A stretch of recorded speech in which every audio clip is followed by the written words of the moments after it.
Dia doktor. Dia pun tak pandai ekonomi. Siapa cakap Tun Mahdi pandai ekonomi? Tun Mahdi pun beritahu dia tak pandai. Tapi Tun Mahdi, dia panggil orang yang pandai. Dia panggil Tun Daim, bantu jadi Menteri Keuangan. Dia 1997, krisis waktu itu, Tun Mahdi bukan dia pakar keuangan. Dia panggil pakar keuangan, dengar. Dia dengar. Dia dengar, dia baca, dia dengar. Dengar pendapat. Anwar Ibrahim, bila masa dia nak dengar pendapat orang? Dia tak dengar pendapat orang. Tun Mahdi dah bagi tahu lama dah. Wak Imah, saya ada dengar cerita lah, ada member cerita. Tengku Razali Hamzah, yang tubuhkan Petronas ni kan Tengku Razali Hamzah. Mantan Menteri Kewangan jugalah. Anwar nak jumpa dia, dia pergi jumpa Anwar Ibrahim lah. Dia bagi pendapat kat Anwar Ibrahim. Tapi Anwar Ibrahim buat bodoh je. Dia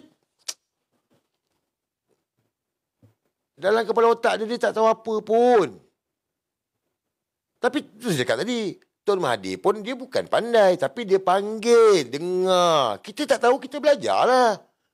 Itu yang berlaku dengan Tun Mahdi. Tapi Anwar Ibrahim, tak ada. Dia tak nak dengar pendapat orang. Dia ya betul. Macam itu hari lah. General Service Tax. Dia sekolahkan pula, pergi kursus. Padahal dia salah ni. Ada dia mengaku salah? Dia tak mengaku salah.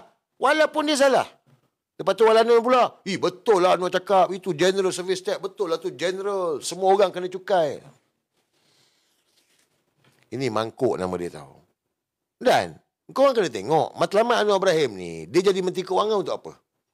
Dia jadi Menteri Keuangan untuk apa? Dia jadi Menteri Keuangan sebab dia nak sakau. Dia sakau. Bukan pasal nak urus takbir negara ni, ekonomi tak. Dia nak sakau. Dan terbukti dia dah sakau dah. Berapa banyak dia sakau? Awal-awal dia dah ambil anak dia Nurul Izzah. Kau lupa ke? Dia ambil Nurul Izzah kan duduk dalam pejabat dia. Bukan nepotisma ke tu? Nepotisma lah tu. Khazanah. Semua dia sakau ni. Dia tak tahu urus pun. Apa pun dia tak buat. Nak cover lain, dia lantik pula Menteri Keuangan kedua. Dia bukan letak jawatan. Patutnya dia letak jawatan lah. Menteri Keuangan bagi orang lain lah. Orang yang pandai mengurus. Tak. Dia paling pandai. Tapi dia antik pula Menteri Keuangan kedua. Menteri Keuangan kedua sekarang ini, kau pergi cek tengok.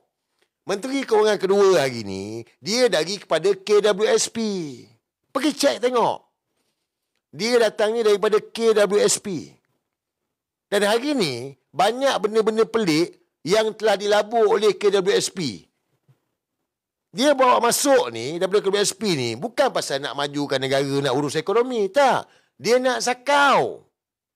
Supaya dia tahu, okey, KWSP berapa banyak duit. Kat mana duit ada. Okey, yang ini kita boleh invest. Yang ini kita boleh ni. Sebab itu, tiba-tiba KWSP beli saham Speedmart. KSP beli saham BlackRock. Kau tak nampak ke? Untuk rakyat ke tu? Tak, dia menyamun. This is Anwar Ibrahim. Dia menyamun.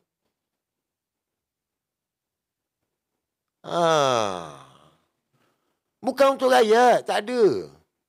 Timbalan Menteri Keuangan. Kau cuba tengok, siapa timbalan Menteri Keuangan? Timbalan Menteri Keuangan ada 2 orang. Satu, adik Ling Guak Eng, anak Ling Kip Siang. Lulusan apa? Dia bukan lulusan ekonomi juga. Satu lagi, Ahmad Maslan.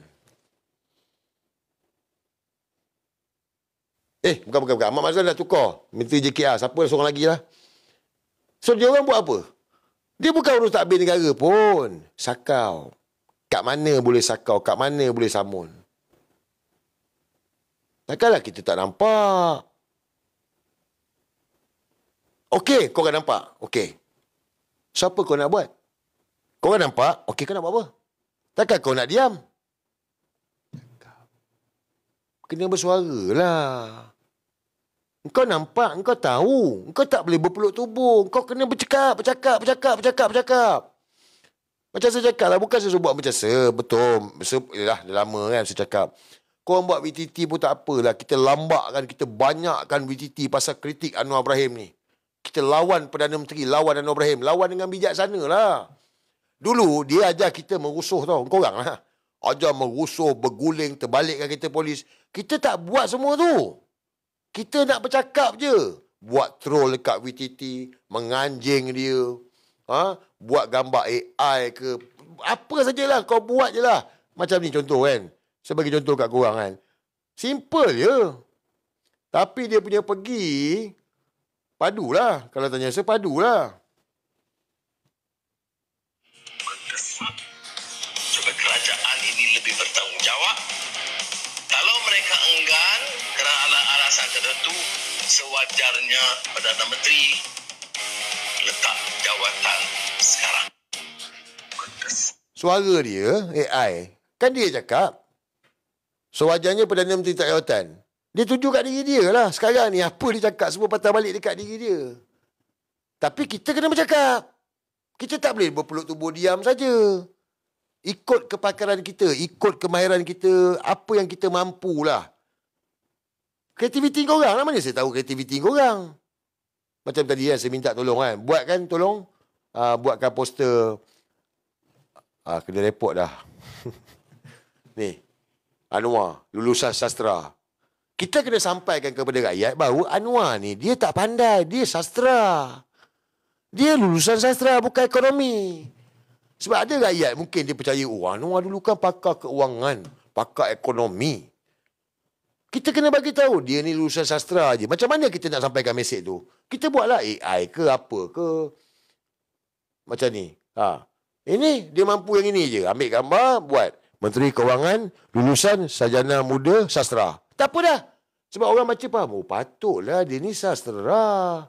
Patutlah bengap tak pandai urus ekonomi negara. Simple je. Betul tak? Dah lah tak grab pula tu. Macam ni. Cukai man. Wira rakyat telah bangkit. Cukai man. Saya ingat dulu 2013. Kartun Mr. Mansuh. Ada video tu cari lah. Mr. Mansuh. So kita buatlah apa yang kita mampu untuk sampaikan mesej ni. Terima kasih kepada semua untuk live malam ni. Terima kasih banyak. Saya ada rekod juga dekat Facebook. So nanti boleh pergi dekat Facebook lah, Muhammad Azri. So boleh tengok dekat situ lah. Yang ni nanti saya download dengan yang tadi, saya akan hantar dekat dalam Telegram Tim Walabot. Supaya kita semua boleh tengok lah. Besok insyaAllah kita akan bersiaran langsung lagi. Apa pun, tengoklah apa-apa update dalam Telegram Tim Walabot. Guys, kita tahu kerosakan, kita tahu masalah ni. Tapi kita tak boleh duduk diam berpeluk tubuh. Kita kena bercakap, kita kena berani, rakyat kena berani. Kita sedang ditindas. Kita ni bukan kambing. Kita ni manusia. Kita ni khalifah. Kalau orang menindas kita, kita kena bangkit melawan. Dan hari ni, bangkit melawan ni, melawan dengan bijaksana. Yang mana tak perlu angkat senjata, tombak pedang ni senjata kita ni. Inilah ketakutan mereka. Bukan saja negara kita. Seluruh dunia takut dengan kebangkitan yang ada daripada rakyat ni. Sosial media ni. Jadi gunakanlah kreativiti kita untuk bangkit menentang kebatilan kerajaan Madanon, kezaliman diktator Anwar Ibrahim ni. Kalau bukan kita, siapa lagi? Kalau bukan sekarang, bila lagi? Kita berjuang sama-sama. Okey guys, terima kasih banyak. Assalamualaikum warahmatullahi wabarakatuh.